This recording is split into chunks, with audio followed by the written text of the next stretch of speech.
Welcome. So, another Deltarune Yap session, right?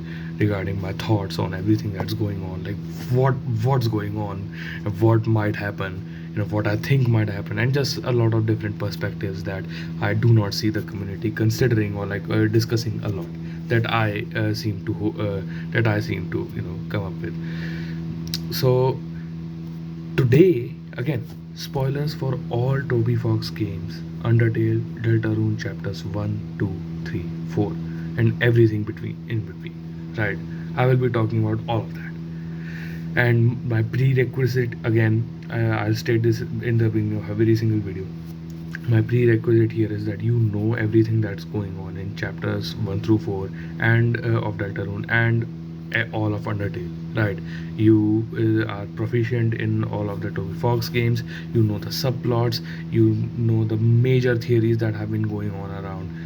Just the like intermediate to low advanced stuff. Like nothing absolutely crazy. Like you have to data mine that stuff, or I will mention that, right?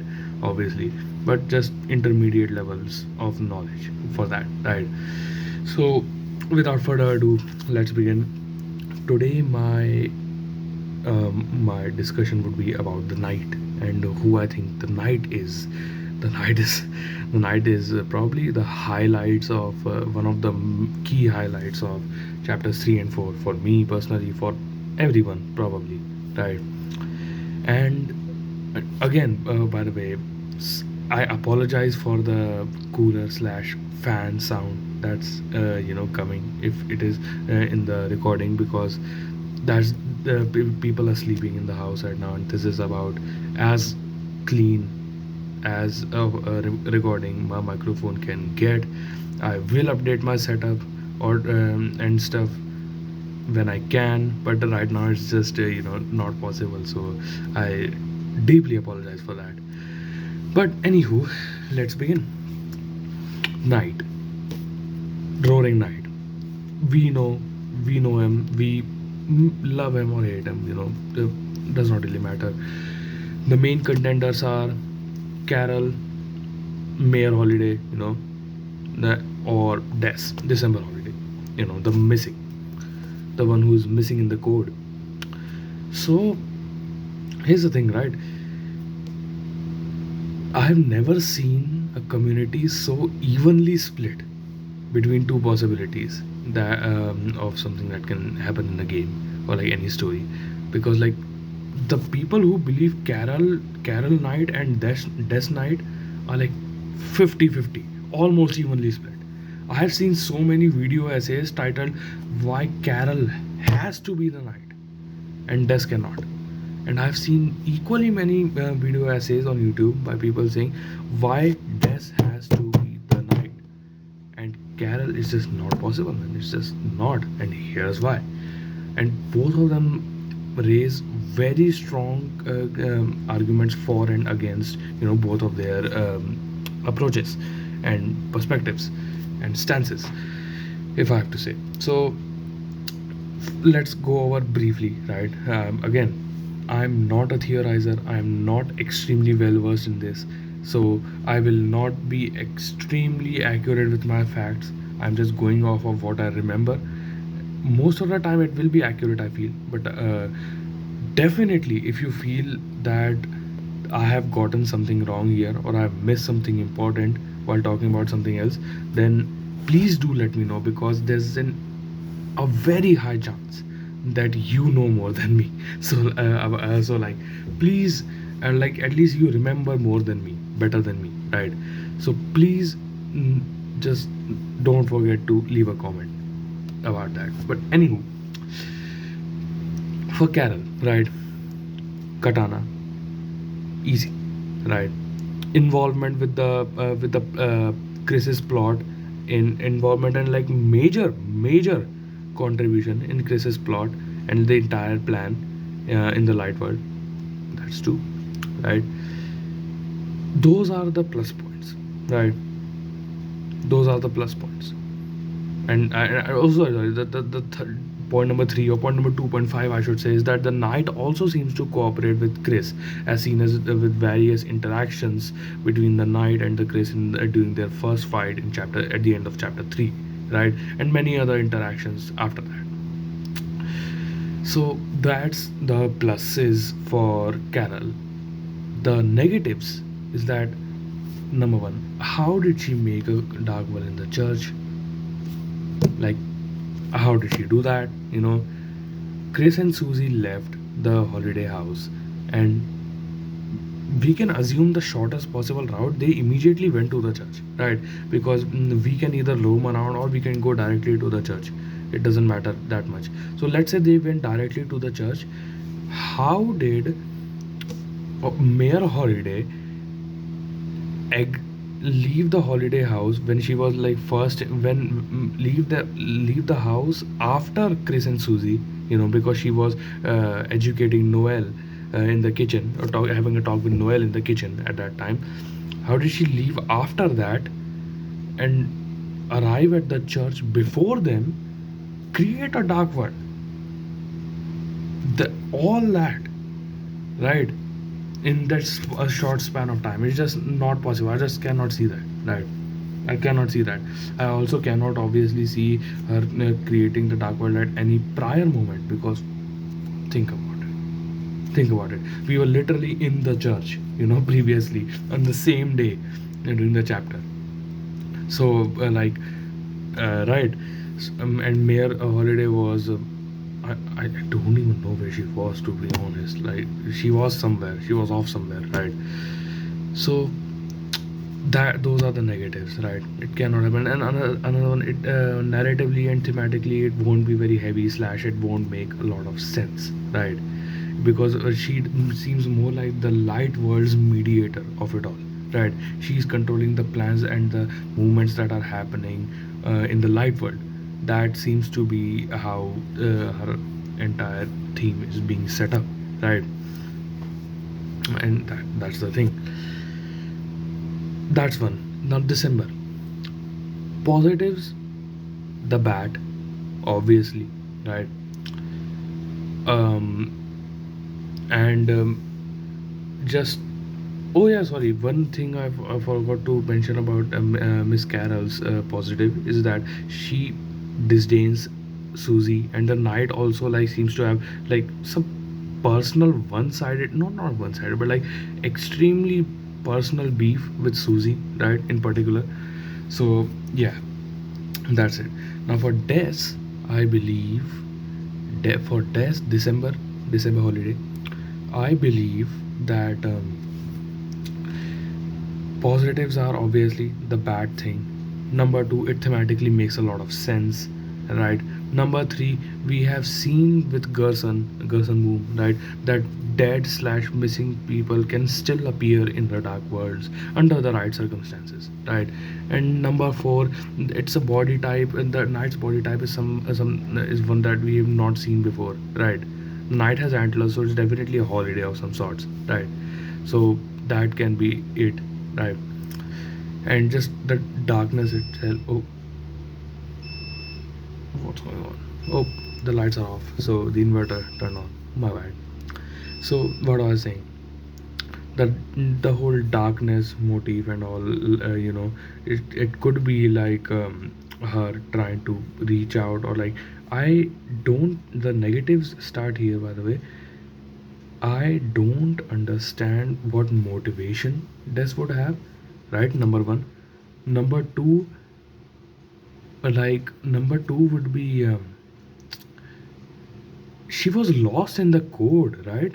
Like, it's dark, I cannot see anything. In the chapters 1, 2, 3, 4, the codes, there were lines of codes hidden inside that people have data mined out, and they were like dialogues of someone being trapped in like a permanent darkness, cannot see anything, cannot feel anything, right? Just alone with their thoughts, right?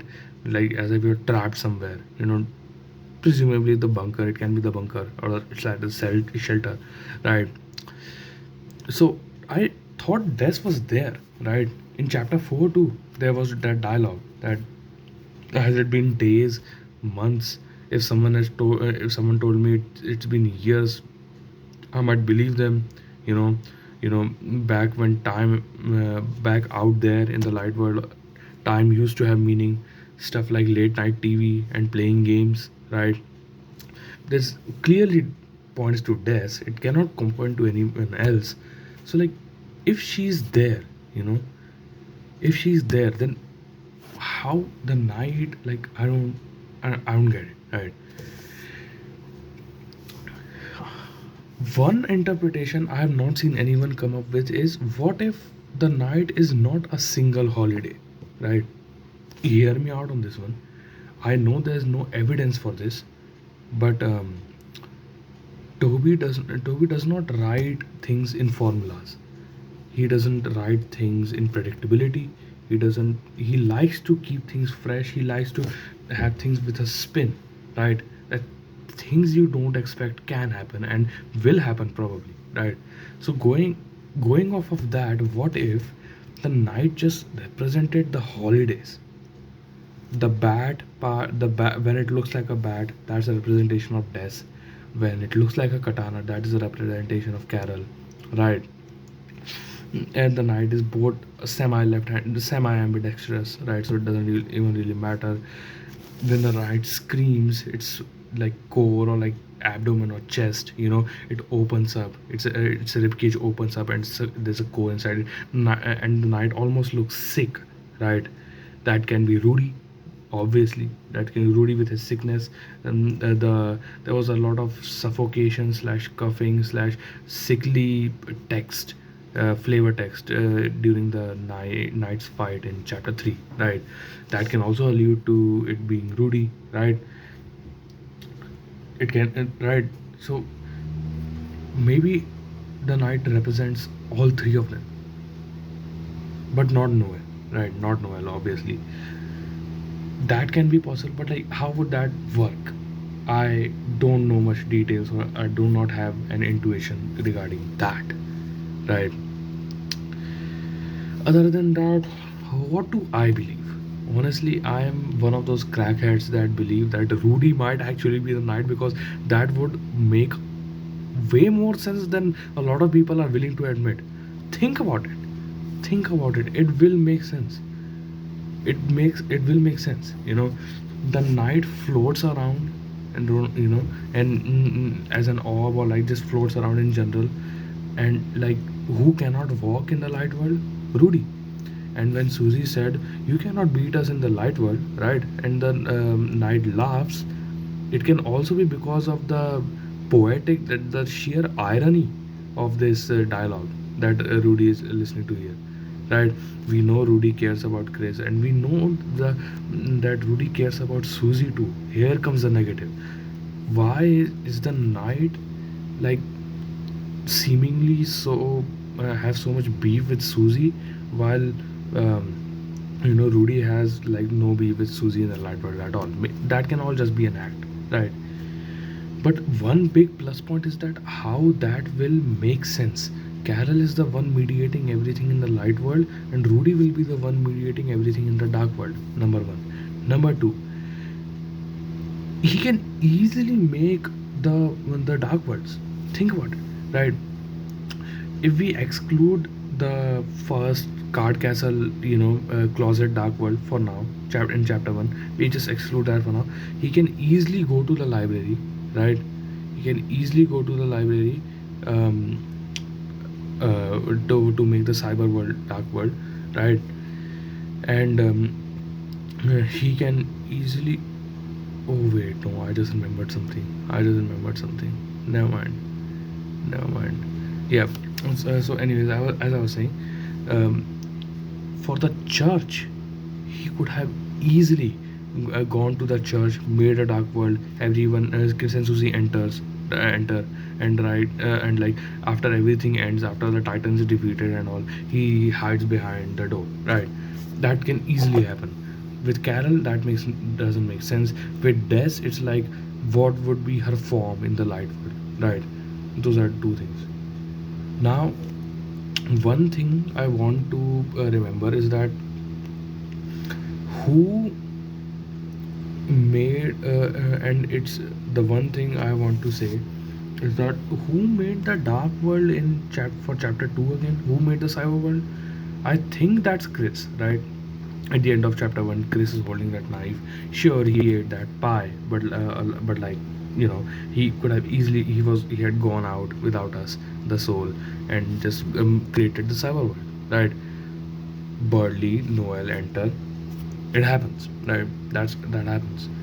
And I think that kind of protects us from the question of why would any of the holidays want to bring Noel into this, because maybe that was a wild card, maybe that was not expected by Chris and all, or maybe it was, we don't know the deeper plans. So it still has a safeguard that, Rudy slash Carol slash Tess, they did not create the fountains, to bring Noel in. At least Chris did. So that's another thing. I strongly believe Rudy might actually be the knight, because it would be such a good and well written subversion of expectations, right? It would be extremely good, because we know that Rudy can walk. He in chapter 4, it was the first time he ever walked, right? And that right that's, that just makes it possible for him to create the light worlds, you know chapter this 2's and 3's dark worlds, not the light worlds, dark worlds, I meant to say dark worlds before, sorry. Chapter 2's and 3's dark worlds were created by Chris. Chapter 4's dark world was created by Rudy, or like anyone from the holiday family, whoever it might be in the end. And that's all there is about the night for now, right? They were able to make a titan, which is crazy. They're incredibly strong. The titan's face looks like Gaster if you simplify it, which is an awesome detail, by the way. Toby cooked with that. Black Some other tidbits about the night fight. Black Knife has the beginning as like burning despair by like burn in despair. There is like the final form of Azrael in Undertale, the god of Hyper has form. That soundtrack, that soundtrack's beginning and Black Knife's beginning, so similar, so similar, like almost ditto. And another thing is that obviously burning eyes, or like burning eyes, I think it's burning eyes. It also matches with the previous boss fight theme of Eram in like the secret S rank room third board minigame, right? Obviously that still checks out, that makes sense, right? And yeah, that's mostly what I wanted to talk about, right? Interesting thing is that how Black Knife's theme sounds so much like Burn in Despair, which is like Azriel's hyper as form in Undertale in True Pacifist. That blew my mind when I realized it, when someone pointed it out in a video one time. That absolutely blew my mind. I didn't never notice that, obviously.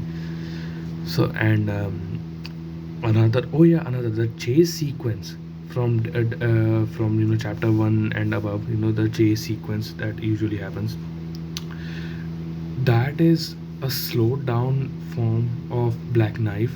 And the original, that looming music that plays when Chris and Susie discover the first dark world from the school closet, that sound is just the chase sequence but slower. So it's the introductory dark world music, then chase sequence, and then Black Knife, in terms of like how sped up they feel, which is interesting. So yeah, that's all for now. Again, I have to say, I am so bad at this. I am absolutely shit at this, right? I'm speaking too fast. I feel that I am not elaborating on things enough. I feel like I go on little tangents. I feel like this is not professional at all. I'm not fact checking what I'm saying. I'm going off of my memory. I'm completely, it's like a discussion. It's like I'm talking to a friend here while I'm uploading a YouTube video. It does not feel right to me, right? I feel like I should be more careful and more articulate. slower, more concise, more clear in things like this. That's what I believe. But unfortunately, but like I just value the genuinity of conversations and like just thoughts. People, I'm just putting my thoughts out there, for people to discuss to and just listen to. I mean, and that's all, right? Please forgive me if this style of video is like not entirely factually checked, right? Or not entirely fact checked, or like not very professional. You know, it just seems like a long rant or like a long yap, but yeah, that's what it is. I still appreciate each and every single view, each and every single minute or second that someone spends watching my video, right? Or like watching my thoughts. I would love to hear your thoughts about all this in the comments. And to recap, we talked about the night, we talked about Carol being the night, Des being the night, Rudy being the night, night being all three of them potentially, right? Being a symbolism of some sort that can only exist in the dark world, like Azrael, it can be like that. And yeah, I that that's all we talked about. So please do let me know your thoughts in the comments below, right?